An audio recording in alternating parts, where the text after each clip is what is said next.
What's up everyone and welcome back to another tutorial. Today we're going to see how to unlink Rockstar Social Club from your Steam account. So firstly, all you have to do is open Steam on your PC and log in to your account.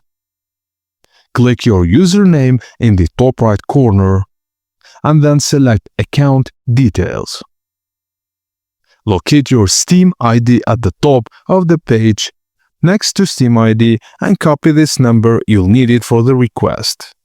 Now open a browser and go to the Rockstar Games support website at this website.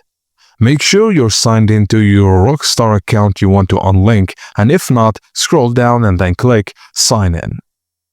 Now when filling out the support form, include a clear message like, I understand that unlinking these accounts will result in being unable to play Rockstar Games titles on Steam account, as well as the loss of progress in online Rockstar titles. Then pass your Steam ID into the request form. Submit the ticket and wait for Rockstar support to respond.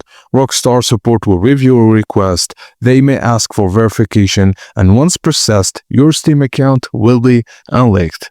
And that's it guys. Thank you for watching, and please don't forget to like and subscribe for more tips and tricks like this.